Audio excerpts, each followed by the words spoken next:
Muy buenos días a todos. Buen Hoy día. estamos aquí en un escenario diferente, así que puede ser que escuchen unos ruidos de biodiversidad o si logran escuchar el sonido del mar, también es otra opción. Yo sí lo estoy escuchando, pero no sé si el micrófono lo capta. Estamos en el episodio 29 de Diálogos con Álvaro Cedeño. Aquí Álvaro Cedeño y Álvaro Cedeño les saludan. ¿Cómo estás, papá? Muy bien, muy bien. Hoy querríamos volver a conversar sobre David Ulrich y su largo artículo que publicó sobre qué hacer o qué recomienda hacer con la incertidumbre de estos tiempos, incertidumbre de salud, incertidumbre económica, en algunos lugares también incertidumbre política, incertidumbre social. Él tocó una lista de temas, los hemos venido tocando en estas entrevistas y los he venido tocando en mi blog de todos los lunes. Y hoy nos tocaría el tema relacionado con la toma de decisiones, ¿verdad? La elección, elegir con cuidado, no tomar decisiones desesperadas, ¿verdad? Porque cuando estamos en una situación de incertidumbre, a veces queremos dejarnos ir por el primer camino que nos parece un poco seguro. Y la recomendación es que exploráramos un poco más. Y además de elegir con cuidado, de tomar decisiones cuidadosas, está el tema de buscar apoyo, ¿verdad?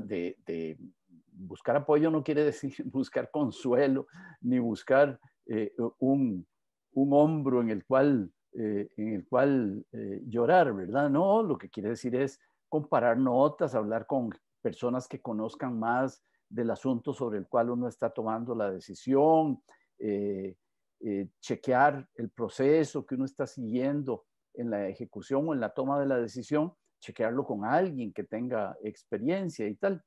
Ese tema también podríamos tocar hoy, ¿verdad?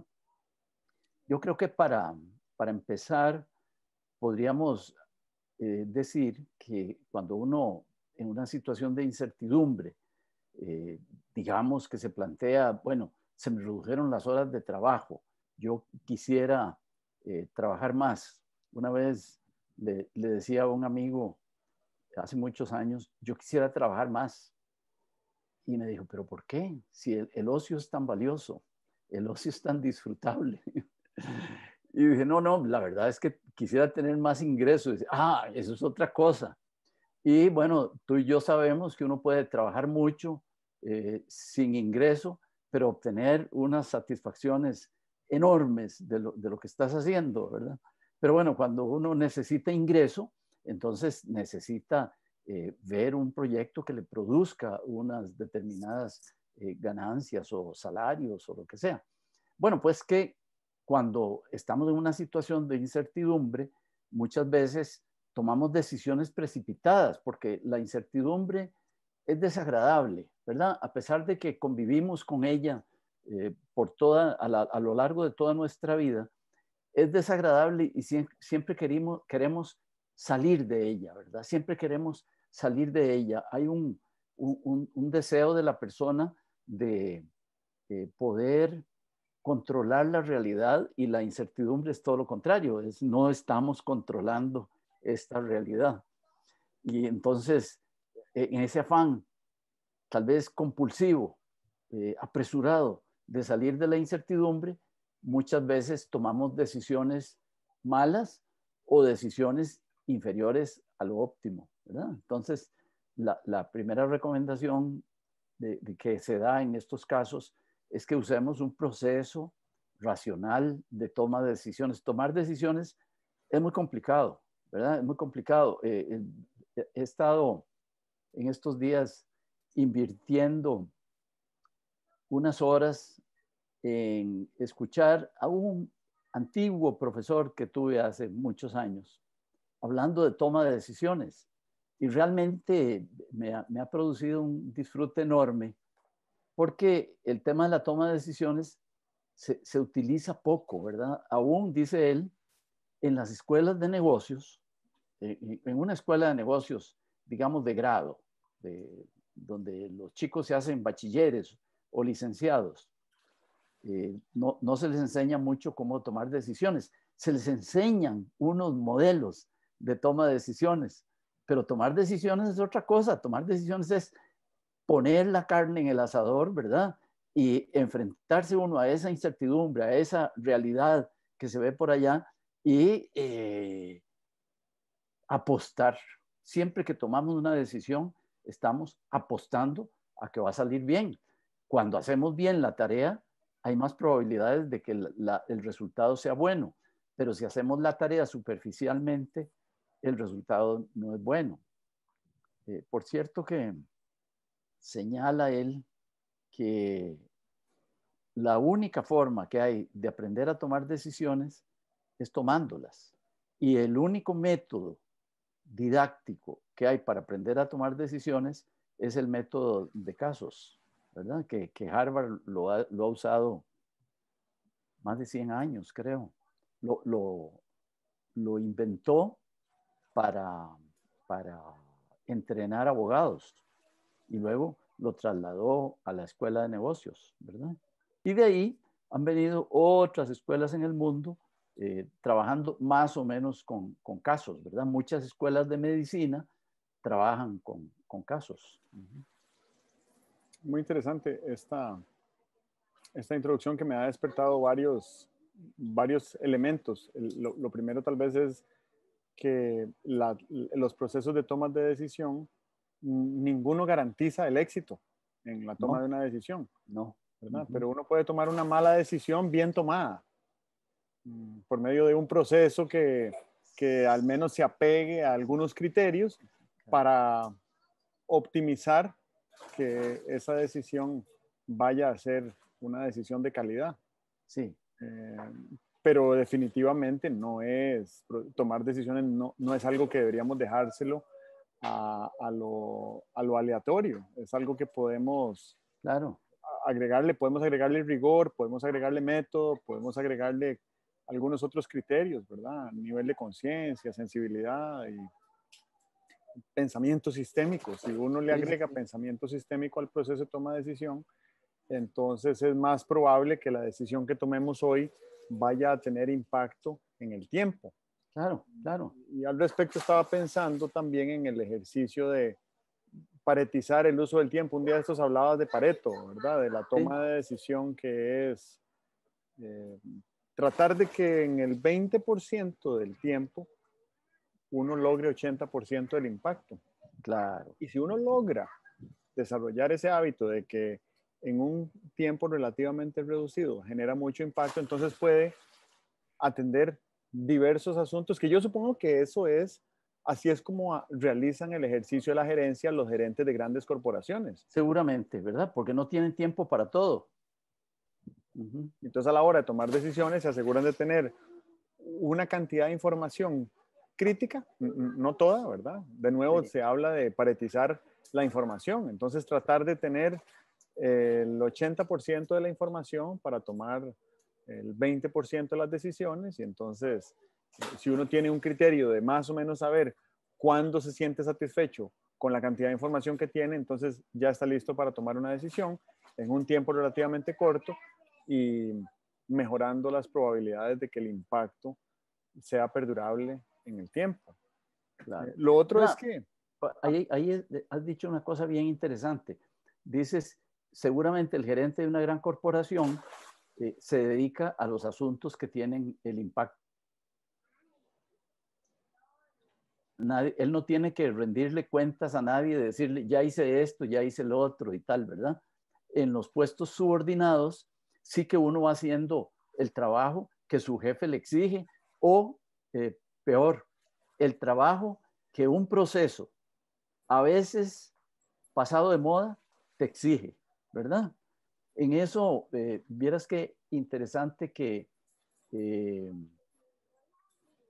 está circulando un libro que se llama Humanocracia, Humanocracy, que sostiene que lo peor que pasa a la productividad de los países, a la productividad de las empresas, a la productividad de las personas, es la burocracia, porque la burocracia está como muy, bueno, está muy llena de orden, de estructura, de jerarquías, y entonces las exigencias que hay sobre el tiempo de los que trabajan en una burocracia, esas exigencias no necesariamente van en la dirección de obtener el mayor impacto con lo que hagas, que es lo que hemos estado hablando.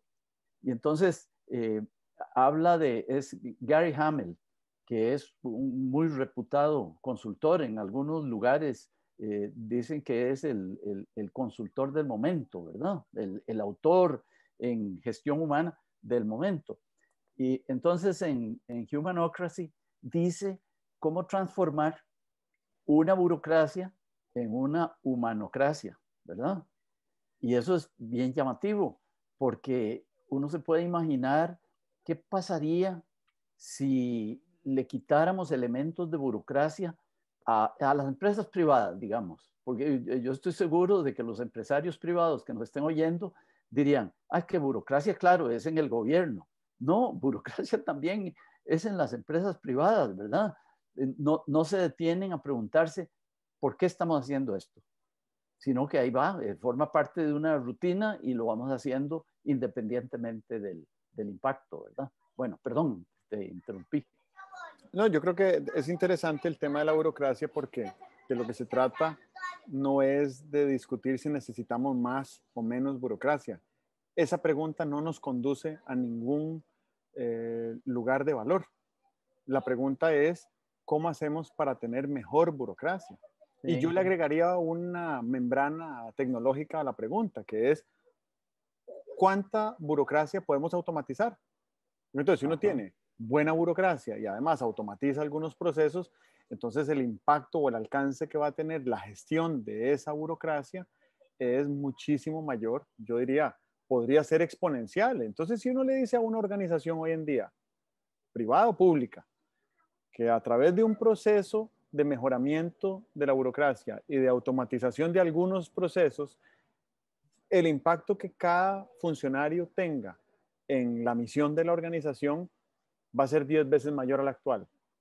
Entonces, creo que es muy seductora la idea de pensar que sí vale la pena hacer un esfuerzo por tener mejor burocracia y sí, además claro, por agregarle algunos elementos tecnológicos de claro. automatización.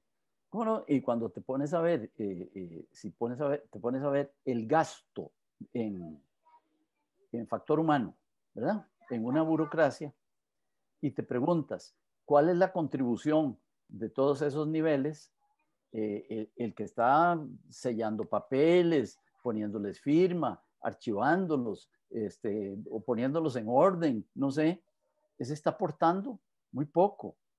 Y los que en realidad están aportando mucho son los que toman decisiones. Pero ¿dónde se toman las decisiones en una burocracia? Solo en el pico de arriba. O sea, que tal vez a lo mejor lo que necesitaríamos es, mira, tener un gabinete con los ministerios que sea, pero cada ministerio con un secretariado técnico de altísima calidad, ¿verdad? Que cuando el ministro dice, yo voy a tomar una decisión, el secretariado técnico fácilmente le pueda decir, eso tiene estas consecuencias negativas. Y se lo pueda decir no solamente desde un punto de vista técnico, sino que se lo pueda decir desde un punto de vista ético. ¿Cuándo has visto que alguien salga hablando de una decisión política, razonando cuáles son las consecuencias éticas de esa decisión política? Y las decisiones políticas son fundamentalmente decisiones, o deberían ser, éticas. O sea, que posiblemente tenemos la burocracia patas arriba, ¿verdad? Un gran esfuerzo de pencil pushers, ¿verdad? De personas que no están agregando mucho, y un muy pequeño esfuerzo de las personas del nivel decisorio, que son las que realmente le dan el rumbo al país o a lo que estén decidiendo y tal y cual, ¿verdad? Me trae a la mente el estado de Singapur, que es un estado muy interesante porque es un estado experimental. En sí, Singapur es un experimento, pero además tienen incorporado la actitud de la experimentación en materia de política pública, en materia institucional. Y Singapur, entonces, una de las cosas que hace su diplomacia, primero, a pesar de que tienen muchísimo dinero, no tienen muchas embajadas, lo que tienen es diplomáticos itinerantes que van de país en país aprendiendo cosas nuevas. Entonces, con ese criterio de aprender cosas nuevas, van decidiendo cómo mejorar el experimento público que es el Estado de Singapur, que ya tiene más de 50 años de existencia. Pero me llama la atención que Singapur tiene algo que podríamos denominar una superintendencia de infraestructura, una autoridad ejecutora de infraestructura. Entonces, las diferentes entidades públicas identifican necesidades, desarrollan ideas y proyectos, innovan en materia de infraestructura, pero a la hora de ejecutar esa infraestructura, hay una entidad que se dedica solo a la ejecución, a la construcción, al desarrollo material de esos proyectos. Entonces, escuelas, acueductos, carreteras, conectividad de internet, desagües, todo lo que un estado necesita en materia de infraestructura en Singapur, lo construye una entidad. No necesariamente lo construye ella misma, puede ser que sea más factible por múltiples razones tercerizar y hacer una contratación de obra pública con una empresa privada especialista, la mejor en el mundo en eso. Y que eso, pues aquí se ha intentado hacer muy poquito, podríamos hacer mucho más de eso, pero lo más interesante es que no sucedería jamás lo que sucede aquí, que se recarpetea una carretera y a la semana siguiente viene Acueductos y Alcantarillados a picar la calle porque tiene que poner un tubo, ¿verdad? Es bizarro, pero es cierto. Sí. Y muchas veces uno pregunta por qué sucede. Y la respuesta es que en la burocracia estatal se sigue un orden lógico. Y entonces yo no puedo recibir la orden de instalar el acueducto hasta tanto no reciba la orden del Ministerio de Obras Públicas y Transportes de que esa calle ya está lista para ser piqueteada. O sea, prácticamente que quien recarpetea una calle ya sabe que va a ser perforada en las siguientes semanas porque esa es la lógica de la burocracia. Y eso es, bueno, lamentable, pero más que lamentable, es corregible. Y si es corregible, busquemos maneras de corregirlo porque nos genera costos. Y además siento que nos genera daños. Aquí hay muy pocas carreteras de barrios que se mantienen nuevas por esa misma razón. Entonces eso deteriora hasta el funcionamiento de los vehículos y la seguridad de los peatones y demás. Estaba escuchando un día de estos una conversación sobre un tema de salud financiera. Y ahora que estabas hablando temprano de que uno quiere ser más productivo a veces y lo que quiere en realidad es ganar más dinero. Y lo que este consultor en salud financiera estaba recomendando es que si uno quiere aumentar la productividad y mejorar el ingreso, tiene que ponerse a estudiar. Y entonces decía que si uno lee 20 minutos al día, se lee un libro por mes, adicional a lo que sea que esté leyendo ahora, pero conociendo a la gente, si son usuarios de redes sociales, es probable que hayan dejado de leer y ahora inviertan tiempo a las redes sociales, que aunque uno se pase todo el día leyendo comentarios de otros expertos, eso no es leer. Leer significa estudiar un texto que ha sido construido y editado por alguien que pasó décadas especializándose en algo y basándose en otros que pasaron décadas especializándose en otras cosas para crear unas nuevas conexiones neurológicas que nos permitan avanzar o por lo menos cambiar nuestra manera de pensar. Entonces, si uno quiere ser más productivo, lo primero que puede hacer hoy es leer 20 minutos, que los tiene cualquier persona. Simplemente es cuestión de que se los quite a otra cosa que no lo hace más productivo. Sí, Y después de 30 días habrá terminado un libro y otro y otro y otro. Y pues obviamente que si uno puede aumentarle minutos al día a eso, es lo que se denomina, lo que denomina Stephen Covey padre, afilar la sierra. No importa si yo hoy no estoy pudiendo ganar todo el dinero que querría ganar. Lo que importa es si está bien afilada esa sierra, para que el día que pueda monetizar el uso de esa sierra, entonces obtenga la mayor cantidad de ingreso posible. Tenía otro maestro que decía cosas muy sabias. Decía lo siguiente, decía que los comerciantes han tenido una gran influencia civilizatoria en la historia de la humanidad, porque el comerciante tiene muchas horas libres, ¿verdad? Imagínate el señor que en un pueblo tiene un almacén y ahí de pronto le llegan a comprar algo, pero no está siempre una fila de gente comprándole algo. Llega alguien a comprar algo, compra, paga y se va, y él se queda leyendo, ¿verdad? Y entonces de esa manera se enteró de puntos de vista, de otras culturas, de otros pensadores, tuvo una cultura geográfica, histórica, abundante y tal, y se convertía como en un faro de conocimiento para la comunidad. Y de hecho es muy gracioso, pero yo me acuerdo que cuando yo era niño, en la persona que tenía una pulpería o un negocito de barrio, ¿verdad? No solamente le llegaban a comprar, sino que a veces llegaba gente a preguntarle cosas. ¿Cómo se hará para conseguir qué podría ser que se me dañó en la casa no sé qué aparato? Y entonces aquel era, además de ser el pulpero, era como un nodo de conocimiento, ¿verdad? Esto porque se pasaba leyendo sus buenas horas, ¿verdad? Y sobre eso de la lectura, querría señalar algo, y es que a veces tendemos a leer lo que nos resulta fácil o lo que ya nos resulta conocido. Y esa lectura, claro, nos puede ampliar el conocimiento, ¿verdad? Estoy seguro de que el abogado leyendo resoluciones de la sala cuarta o leyendo sentencias de los juzgados penales y tal, va aprendiendo, pero va aprendiendo sobre cosas de las que ya sabe mucho. Cuando nos ponemos a leer, porque ahora ocurre, ¿verdad? Que en el teléfono celular te aparecen invitaciones a leer de cosas de las que no tienes conocimiento. Hacer el esfuerzo de irse metiendo con esos conceptos que hay ahí. Te voy a decir algo, una cosa que parece increíble.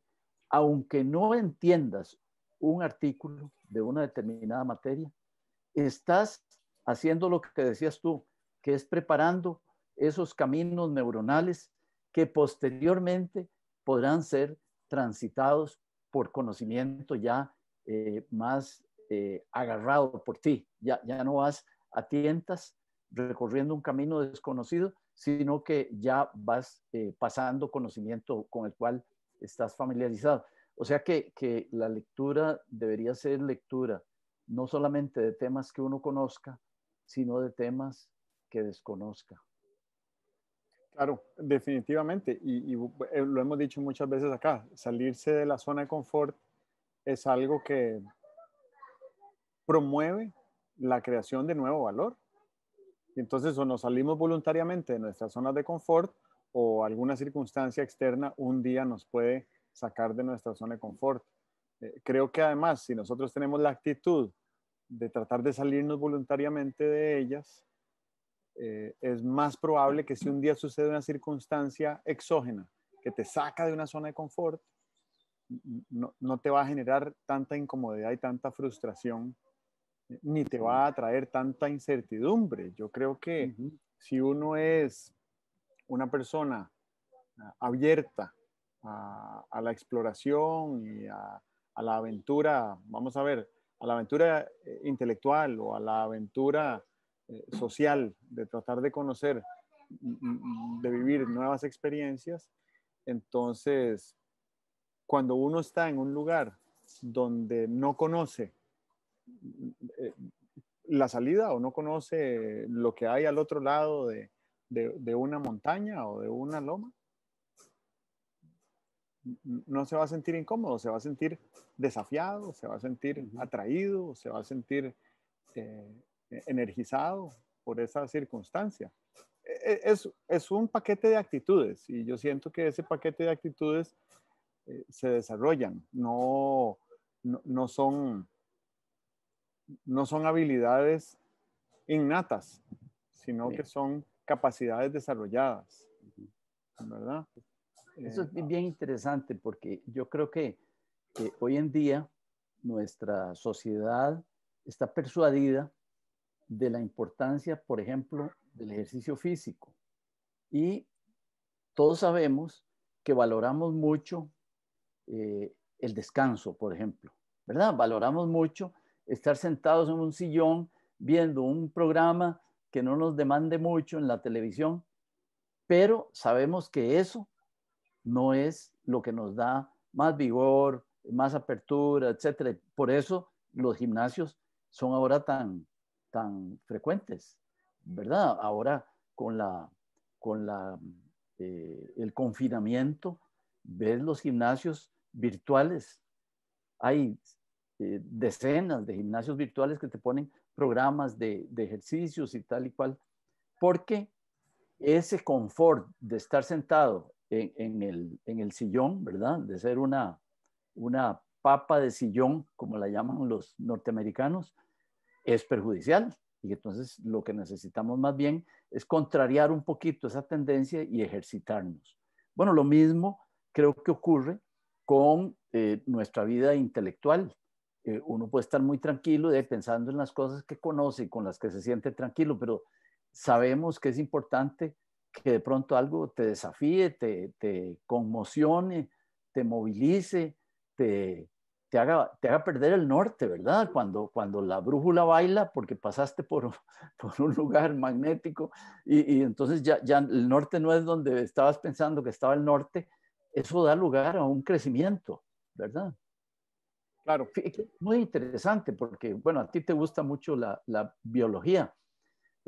La adolescencia, a mí me parece que es una pérdida de norte producto de una tormenta hormonal, ¿verdad?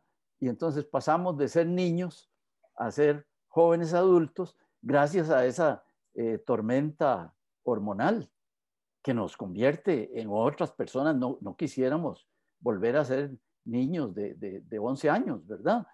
Es muy valioso todo lo que hemos logrado para nosotros después de los 11 años.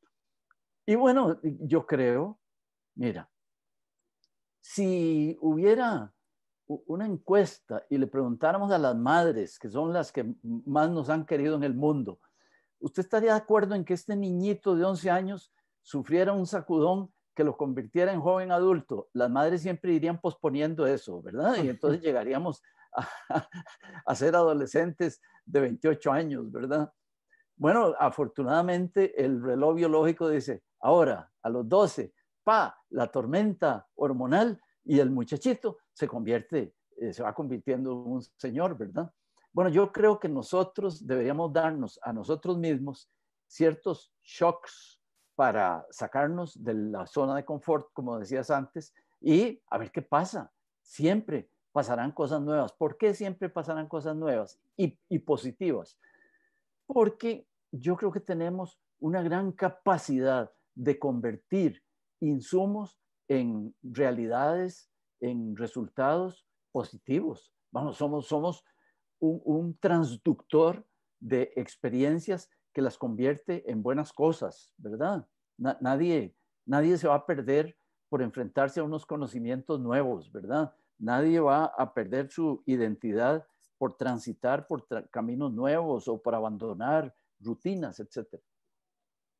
Vieras que hay un famoso consultor, motivador, coach que se llama Tony Robbins y que es amigo muy cercano de Peter Diamandis. Y Tony Robbins tiene como una serie de hacks no sé cómo le llamamos a los hacks en español, como pequeños trucos que él hace para educar su mente hacia la innovación, hacia la productividad. Y uno de esos trucos que él hace es que dice que él se levanta en la mañana, claro, vive en un lugar donde hay invierno y en invierno hacer ese truco es más difícil.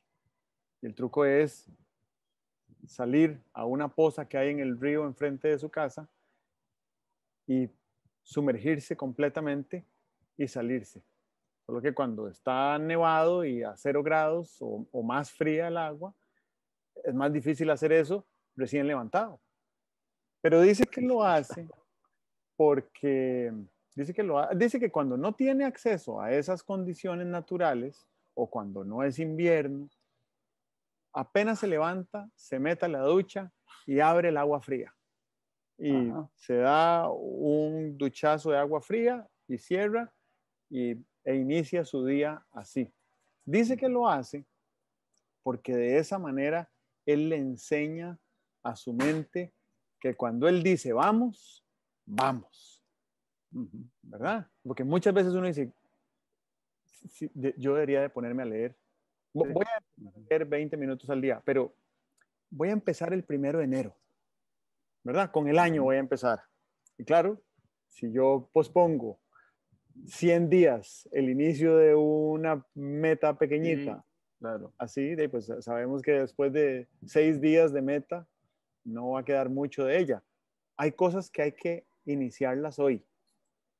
Y yo he de confesar que todavía no todos los días me doy ese duchazo frío. Pero a la hora de estar enfrente de la ducha y decir, hora de bañarse, no me quiero bañar con agua fría porque me da pereza o porque siento mucho frío, estoy cansado. Siempre recuerdo ese pequeño truco de Tony Robbins y digo, ok, me voy a bañar con agua caliente, pero primero me voy a dar un duchazo de agua fría y después me baño con agua caliente. Y la mayoría de las veces, después de 20 segundos en el agua fría, Sigo con agua fría. uno se acostumbra, Sí, sí, sí. ¿verdad? Entonces, educar a la mente para decirle, cuando yo digo vamos, vamos, eso es muy importante desde el punto de vista de todo lo que estás diciendo, incluso desde el punto de vista de la incertidumbre. Si estuviéramos en una situación de vida o muerte,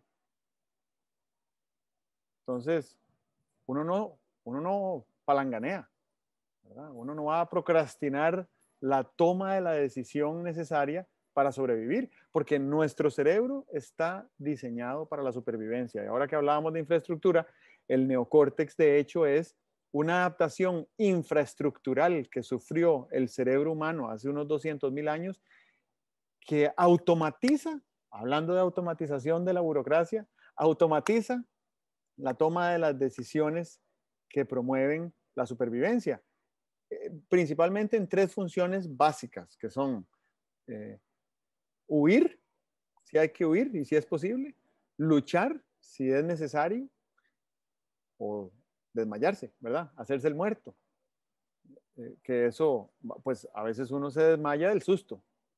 Y a veces uno se desmaya del susto para no enterarse de nada más, pero Sí, no es claro. una decisión volitiva, no es mi voluntad de desmayarme, es que el sistema se desconecta. A veces uno en un choque de vehículo, Sí. la gente sale ilesa, pero Sí. pierde el conocimiento y pasan unos minutos en los cuales el sistema está shut down, está Sí, sí. completamente apagado y no es porque se llevó un golpe muy fuerte, tuvo una contusión, simplemente es que el sistema Se mejor apaga. se apaga. Sí, sí, sí. Sí, quería decir una cosa más que creo que es, me sonó en la primera frase que dijiste hoy sobre incertidumbre social. Hay un autor que se llama Joshua Green y él es científico y además es psicólogo, es profesor en Harvard y tiene un libro que se llama Tribus Morales.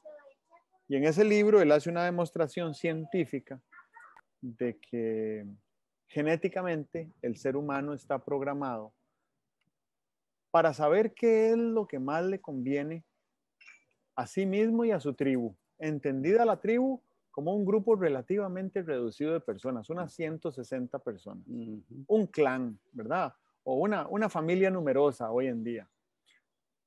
Un jefe de una familia numerosa o de un clan tiene la capacidad genética de saber qué es lo que más le conviene a todo ese grupo. Nos mudamos de lugar, establecemos un cultivo, intercambiamos con el vecino o nos vamos a la guerra. Ese tipo de decisiones genéticamente las traemos programadas. Pero cuando las tribus aumentan muchísimo en número o convergen en espacio y tiempo con muchas otras tribus que son muy diferentes, entonces no tenemos la programación genética para poder saber qué es lo que más le conviene a la tribu.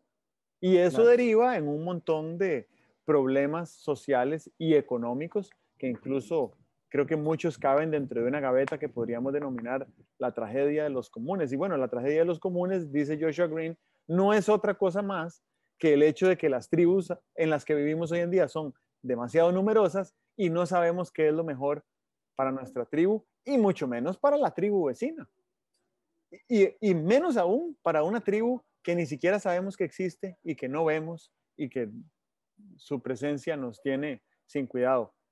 Pero las decisiones que toman estas nuevas tribus grandes también afectan el bien común de todos. Claro. Entonces él lo que sugiere, lo que propone, es que necesitamos hacer un esfuerzo ético por configurar una serie de principios que están más allá de la genética y que nos puedan permitir coexistir como tribus en espacio y tiempo con recursos limitados, como además ya sabemos que son los recursos naturales en el planeta, porque hasta hace 40 años no importaba, no sabíamos, ¿verdad? Pero hoy que ya sabemos, sería contrario a alguna ética intercultural obrar en detrimento de unos recursos que son necesarios o para nosotros o para nuestra descendencia o para una tribu que está por allá que ni siquiera sabemos que existe, ¿verdad? Bueno, vamos a ver, yo ahí estoy viendo tres niveles, ¿verdad? Estoy viendo el nivel de tribu, estoy viendo el nivel de muchas tribus en un territorio y estoy viendo el nivel planetario de la gente en la Tierra. Ese primer nivel de tribu es totalmente de acuerdo, ¿verdad? Y yo creo que hasta se puede estudiar antropológicamente en Costa Rica, no yéndose muy atrás. Si tú vas a San Carlos hace 100 años debe haber funcionado según una organización tribal. Lo mismo de San Isidro del General, ¿verdad? Todas esas tribus en Costa Rica logramos convivir gracias a un gran invento, que es el invento de una estructura jurídica que llamamos Estado, ¿verdad? Y ya cuando metes el Estado, ya el jefe de la tribu no es el jefe de la familia, sino que aparece la necesidad de los liderazgos políticos. Un país, para que esté bien manejado, necesita una buena organización jurídica del Estado y necesita unos líderes, y no son líderes comunales, son líderes políticos, ¿verdad? Pero hoy en día eso ya está superado por todo lo que conoces de la interconexión del mundo, de las relaciones, de la globalización y toda esa cosa que está siendo necesario lo que algunos llaman una gobernanza mundial, ¿verdad? En la pandemia, algunos autores dicen que se vio muchísimo, que los países corrieron a revisar sus problemas, algunos países corrieron a decir, prohibido importar tales productos porque los vamos a necesitar para nuestra propia pandemia, aunque no les había llegado y tal y cual, ¿verdad? Entonces sí, es necesaria una gobernanza mundial y esa gobernanza mundial debe estar basada en unos cuantos principios que son distintos a los principios de supervivencia tribal y de supervivencia nacional. Pues en materia de pandemia, a mí me parece que los países que han logrado con más éxito atender la crisis sanitaria han sido aquellos donde los procesos de toma de decisión pública han estado más apegados a la ciencia. Mm, Y entonces la ciencia podría ser uno de esos principios, sí, ¿verdad? Para la gobernanza global. Tal vez no sí, necesitamos crear un Estado supranacional ni designar a una jefatura de turno. Bastaría con sí, que cada uno de los estados existentes tuviera el rigor de apegarse a la ciencia como un principio rector en la toma de decisiones. Es que la ciencia es evidencia y es método y es conocimiento. Entonces, claro. si nosotros basamos la toma de decisiones en la ciencia, estamos saltándonos varias etapas de experimentación que no son necesarias y que no necesitamos tampoco reinventar la rueda para saber qué es lo mejor para esta gran tribu, aunque yo no sepa cuántos son y a dónde viven. Yo sé que lo mejor es lavarse las manos y usar mascarilla y distanciarme y no sé qué. Y a partir de ahí empezar a gestionar todo lo demás. Pero si no tenemos salud, es muy difícil recuperar la economía Claro, y recuperar la paz social, ¿verdad? claro. Entonces, creo que eso podría ser, la ciencia podría ser un principio rector, ¿verdad? Y bueno, obviamente el lenguaje en el que se escribe y se habla la ciencia es la matemática. Sí. Ahora, yo ahí agregaría que la ciencia no es singular. De lo que tú estás hablando es más bien como de la actitud científica, porque se necesita actitud científica para ver los aspectos biológicos de la pandemia o para ver los aspectos eh, económicos de la pandemia o los aspectos geográficos de la pandemia, ¿verdad? O sea que lo que deberíamos tener, yo no creo que haya que decir, ante este problema, llamo a la ciencia tal para que me resuelva el asunto. Uno lo que debería decir es, ante este problema, convoco la actitud científica, ¿verdad? Porque la actitud científica es lo contrario de la creencia, del me parece, del yo creo, etcétera, ¿verdad? Entonces, de acuerdo en que deberíamos tener una actitud científica. Pero vieras qué interesante, que hace poco estaba leyendo que una decisión de calidad no solamente debe resolver el problema, sino que debe crear entre los participantes en el problema, debe crear confianza. Yo diría, una decisión de calidad debe mejorar al sistema como para que el sistema pueda ser capaz de tomar otras decisiones de calidad. Entonces, esto no lo podemos tocar hoy, tal vez algún día lo podamos tocar.